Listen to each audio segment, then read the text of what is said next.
Good day everyone and welcome to the episode of my channel, Knowledge is Power.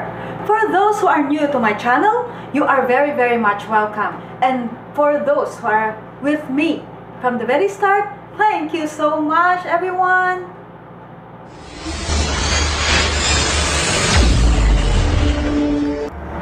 Our topic for today is all about anxiety.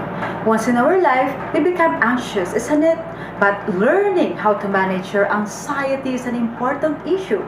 Knowing more about the condition will really help you calm down. Do you believe in that? Different people have different understanding about anxiety. Let us hear from them. Anxiety for me is stress. Anxiety for me is loss of focus.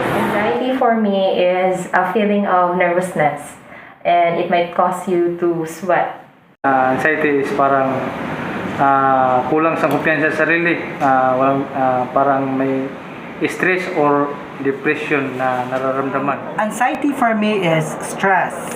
Anxiety for me ganang nag-uol or na-depress ko.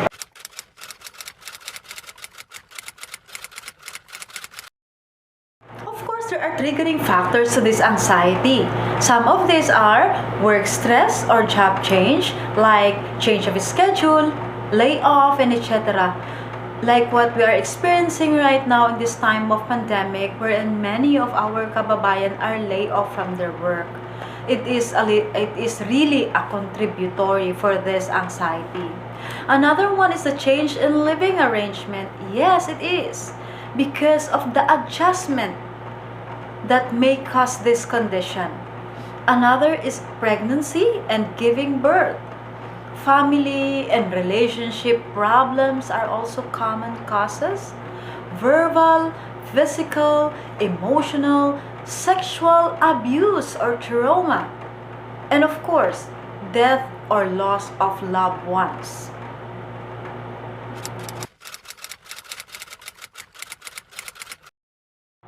What are the signs and symptoms of anxiety? Number 1, headache, dizziness, shortness of breathing, shaking, insomnia, increased heart rate, muscle twitch, or muscle tension. Always expecting the worst outcome of any situation. Difficulty in concentrating or focusing. Constant jittery or tense feeling, irritability, feeling that your thoughts have gone blank, and then emotions of dread or apprehension.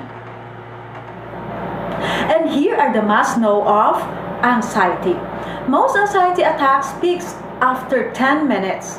So this is when you expect the highest of whatever emotions you're feeling is to be their highest.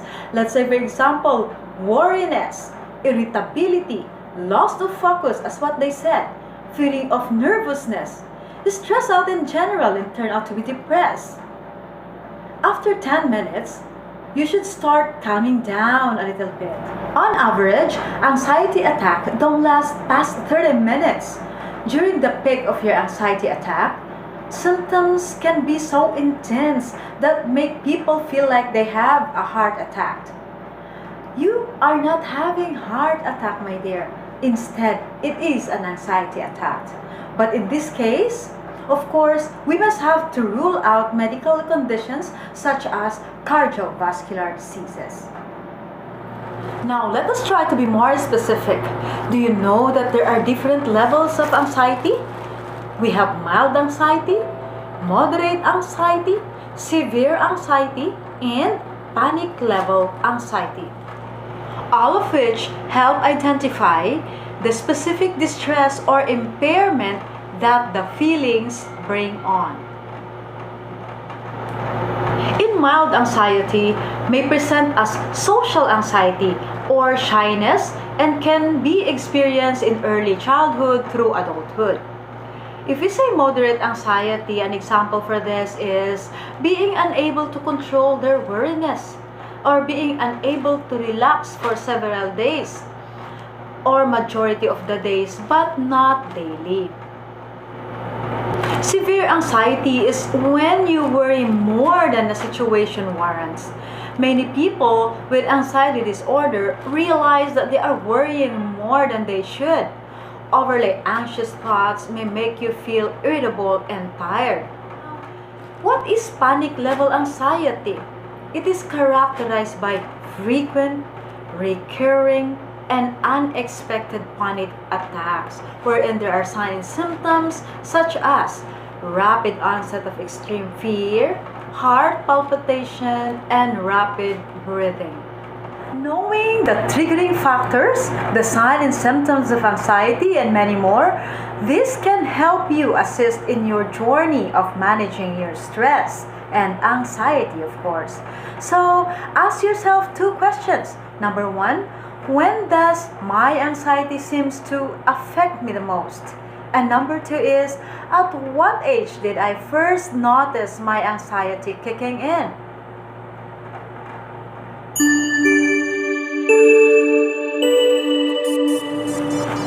Before I proceed to my lecture on strategies of coping up with anxiety, I would like to say thank you to Ma'am Chen Dalag Chavez, hi Chen, and Sir Frederick Pasha, hi Sir, for reminding me to talk about anxiety that many of us are experiencing in our daily journey of life.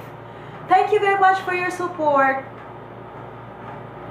Given a scenario we're in, Sam lost his or her regular job and turned out to be 2 to 3 days work per week only.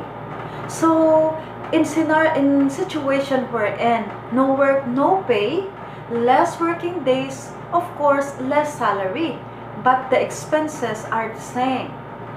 Another very hard scenario when you are infected with COVID virus, alone in the isolation area, can't personally feel the presence of your loved ones, your family. After a long hour talking to them via cell phone, no, you talk to them via messenger, something like that, moment will come that you are alone again fighting for your life against COVID-19 infection.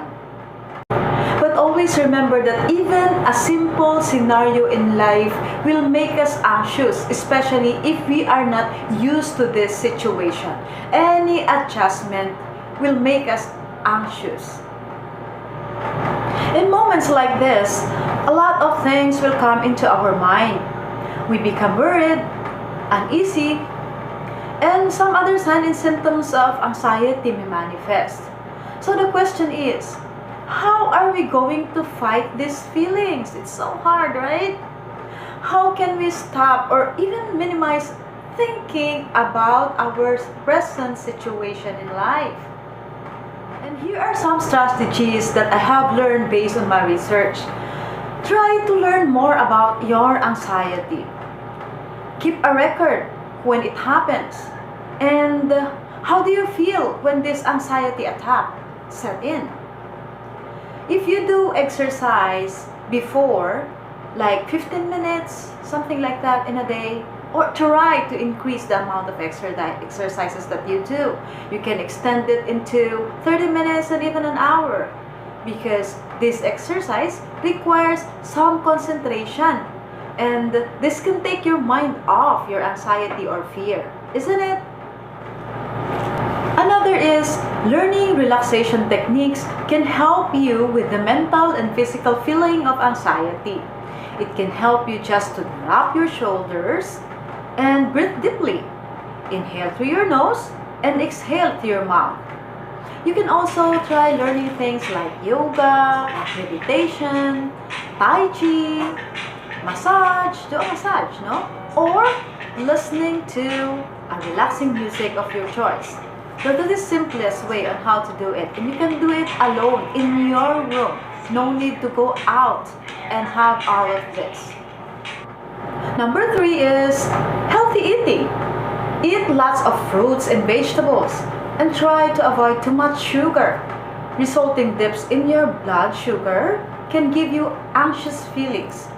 Try to avoid drinking too much of tea and coffee, as caffeine can increase anxiety level. Number 4, avoid alcohol or drink in moderation. It's very common to people to drink when they feel nervous. Some people call it alcohol Dutch courage. But the after effects of alcohol can make you feel even more anxious. And the last but not the least that I can advise is faith and spirituality. If you are religious or spiritual, this can give you a way of feeling connected to something bigger than yourself. Faith can provide a way of coping with everyday stress, and attending church and other religious group can connect you with a valuable support network. Have faith to our Creator, guys. After doing all the techniques and still you are experiencing these anxiety attacks, please do not hesitate to seek for a medical advice. Any questions or any topic that you want me to tackle, please do comment down below and I will try my very best to do it for you. I hope that you learned something from me today because knowledge is power.